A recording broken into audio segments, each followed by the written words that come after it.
दोस्तों, मेरा नाम महेश सिंह है और मैं आप सभी का स्वागत करता हूं नेट फॉर नॉलेज में। हमारे इस वीडियो लेक्चर सीरीज़ में, जिसका नाम है बुलेटिन इन बुलेट्स, हम इम्पॉर्टेंट न्यूज़ को कवर कर रहे हैं। आज के इस वीडियो लेक्चर में इंडिया एंड यूएनएससी के बारे में पढ़ेंगे, क्योंकि हाल फिलहाल में ये न्यूज़ में रहा है। आप सभी को पता होगा, यूनाइटेड नेशन सिक्योरिटी काउंसिल में नॉन परमानेंट मेंबर के लिए भारत इलेक्ट हुआ और इसी के साथ ये चर्चा का विषय बना। मेरा नाम महेश सिंह है और हम शुरू कर रहे हैं इस वीडियो लेक्चर को। तो हमारे इस पर्टिकुलर वीडियो लेक्चर में हम पढ़ेंगे कि आखिर क्यों ये मुद्दा न्यूज़ में रहा है। इस न्यूज़ को पूरे डिटेल में कवर करेंगे। Permanent and non permanent member of United Nation security council के बारे में समझेंगे, जानेंगे क्या है भारत की top priorities United Nation security council में, प्लस इन प्रायोरिटीज़ को अचीव करने के लिए भारत की इन अप्रोचेस को फॉलो करने की बात करता है। तो why was it in news? तो ये इसलिए न्यूज़ में था क्योंकि हाल फिलहाल में भारत इलेक्ट हुआ यूनाइटेड नेशन सिक्योरिटी काउंसिल में नॉन परमानेंट मेंबर के तौर पर फ्रॉम एशिया पैसिफिक कैटेगरी 2 साल के लिए, और ये हुआ था बुधवार की रात 17 जून को। यूनाइटेड नेशन सिक्योरिटी काउंसिल का जो टेबल होता है उसे हॉर्स शू टेबल भी कहा जाता है, बिकॉज इसका शेप कुछ इस तरीके का है, हॉर्स शू शेप में होता है। News in detail. India elect हुआ unopposed from Asia Pacific region से, और आयरलैंड एंड नॉर्वे ये इलेक्ट हुआ है from western European and the other की कैटेगरी से after defeating Canada. Mexico unopposed elect हुआ था from Latin American and America and Caribbean region से, एंड केनिया ये इलेक्ट हुआ है अफ्रीकन रीजन से आफ्टर डिफीटिंग डिजिबोटी। इंडिया के बारे में कुछ इम्पॉर्टेंट चीज़ ये है कि भारत जो सोल कैंडिडेट था एशिया पैसिफिक रीजन से इलेक्ट होने के लिए, इस पर्टिकुलर रीजन में 55 कंट्रीज़ आती है, और इसके बावजूद भी भारत अगर सोल कैंडिडेट था तो ये शो करता है कि भारत की कितनी बेहतरीन गुडविल है दूसरे इन 55 कंट्रीज़ के सामने, जिसकी वजह से कोई भी भारत की कैंडिडेचर को अपोज करने के लिए या चैलेंज करने के लिए अपने कैंडिडेचर को प्रेजेंट नहीं किया। इसके अलावा एक और चीज़ है कि अफ़गानिस्तान शुरुआत में अफ़गानिस्तान में 2021-22 का ये जो सीट था एशिया पैसिफिक रीजन के तरफ से, मतलब इस पर्टिकुलर रीजन से अफ़गानिस्तान ने भी अपने कैंडिडेट को उतारा था, लेकिन लेटर पीरियड में अफ़गानिस्तान ने अपने फ्रेंडशिप गेस्चर में भारत को अनअपोज्ड इलेक्ट होने के लिए हेल्प करने के लिए उसने अपने कैंडिडेचर को पीछे खींच लिया। ये इंडिया और अफ़गानिस्तान के बेहतरीन रिलेशन को सिंबलाइज़ करता है। यूनाइटेड नेशन सिक्योरिटी काउंसिल में इलेक्ट होने के लिए ज़रूरी है कि यूनाइटेड नेशन जनरल असेंबली के 193 मेंबर्स लोगों में से एटलीस्ट 2/3 ऑफ द मेंबर्स का वोट आपको मिलना चाहिए। यानी यूनाइटेड नेशन जनरल असेंबली हमारे पास है, इसमें वी हैव 193 कंट्रीज़। 193 कंट्रीज़ के एटलीस्ट 2/3 ऑफ द सीट्स, यानी 2/3 ऑफ द मेंबर्स आपके फेवर में होने चाहिए, तभी आप इलेक्ट होते हैं। और ये 2/3 के अकॉर्डिंगली कैलकुलेशन बैठता है 129 वोट्स में। लेकिन भारत कितने वोट गेन कर पाया? तो भारत ने 184 वोट्स गेन किया आउट ऑफ 193। 193 को मैंने स्टार मार्क इसलिए मारा है क्योंकि 192 ही मेंबर्स उस समय प्रेजेंट थे, उन्हीं लोगों ने वोट कास्ट किया था। तो अगर फिर भी हम 193 भी माने तो 193 में से 184 वोट्स भारत के फेवर में था, यानी भारत के फेवर में 194 कंट्रीज़ थी। ये शो करता है कि भारत का पोजीशन इंटरनेशनल सिनेरियो में कितना इम्पोर्टेंट है और कितना गुडविल बना हुआ है भारत का। इंडिया 2 साल के लिए इलेक्ट हुआ है, और ये 2 साल का टर्म शुरू होगा जनवरी 2021 से। इस बार का अगर जोड़ लिया जाए तो भारत 8वीं बार इलेक्ट हुआ है यूनाइटेड नेशन में नॉन परमानेंट मेंबर के लिए, यूनाइटेड नेशन सिक्योरिटी काउंसिल में नॉन परमानेंट मेंबर के लिए।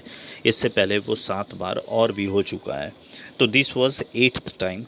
और पुराने अगर सभी ईयर्स को देखा जाए तो पहली बार 1950-51 में, दूसरा 1967-68 में, तीसरा 1972-73 में, देन 1977-78, फिर 1984 एंड 85 में, 1991-92, 2011-12 एंड नाउ 2021 एंड 22 के लिए। यूनाइटेड नेशन सिक्योरिटी काउंसिल में permanent and non permanent members होते हैं। परमानेंट मेंबर्स इन्हें ही P5 कहा जाता है। परमानेंट मेंबर्स है United states of America, United kingdom, France, Russia and China. ये P5 है, दैट इज़ परमानेंट 5, और इनके पास वीटो पावर होता है यूनाइटेड नेशन सिक्योरिटी काउंसिल में। इसके अलावा ये 5 परमानेंट मेंबर्स के अलावा 10 नॉन परमानेंट मेंबर्स भी होते हैं। ये 10 नॉन परमानेंट मेंबर्स के सीट्स को किस तरीके से डिस्ट्रीब्यूट किया गया है सिक्योरिटी काउंसिल में, वो देखिए। 5 सीट एशिया और अफ्रीकन कंट्रीज़ के लिए रखा गया है, जिसमें से 3 सीट अफ्रीकन कंट्रीज़ के लिए और 2 सीट एशियन कंट्रीज़ के लिए होगा। लेकिन एशियन और अफ्रीकन कंट्रीज़ ने ये म्यूचुअली अंडरस्टैंडिंग डेवलप किया है, और इनफॉर्मल ये अंडरस्टैंडिंग है जिसके थ्रू इन्होंने डिसाइड किया कि रोटेशनल बेसिस पे हमेशा वे एक एक सीट अरब कंट्रीज़ के लिए भी रिज़र्व करके रखेंगे। मतलब इस बार अगर अफ्रीका में के तरफ से एक सीट रिज़र्व था, तो 2 साल के बाद एशिया एक सीट रिज़र्व करेगा अरब कंट्रीज़ के लिए। देन 2 साल के बाद फिर अफ्रीका रिज़र्व करेगा, फिर 2 साल के बाद एशिया रिज़र्व करेगा। तो एक रोटेशनल बेसिस पे सीट अरब कंट्रीज़ के लिए भी रिज़र्व करके रखा जाएगा। एक सीट ईस्ट यूरोपियन कंट्रीज़ के लिए रिज़र्व है, 2 seats for Latin American and Caribbean countries and 2 seats for western European and other countries. और ये जो 10 मेंबर्स है, इनका टर्म होता है 2 इयर्स का, लेकिन एवरी ईयर 5 मेंबर्स लोगों का टर्म कंप्लीट होता है। जैसे आपने राज्यसभा में पढ़ा होगा कि 1/3 of the members retire after every 2 years, वैसा ही होता है कि यहाँ पर half of the members retire every year. हर साल हाफ ऑफ मेंबर्स लोग रिटायर होते हैं और नए 5 लोगों को इलेक्ट किया जाता है। भारत की यूनाइटेड नेशन सिक्योरिटी काउंसिल में टॉप प्रायोरिटीज़ क्या है, किन मुद्दों को भारत बार बार यूनाइटेड नेशन सिक्योरिटी काउंसिल में उठाता है और किन उद्देश्यों के साथ वो काम करना चाहता है। तो सबसे इम्पॉर्टेंट चीज़ है, Bharat United Nation security council के थ्रू इंटरनेशनल टेररिज्म को टारगेट करना चाहता है, और इसीलिए Bharat comprehensive convention on international terrorism that is CCIT को पास करवाना चाहता है।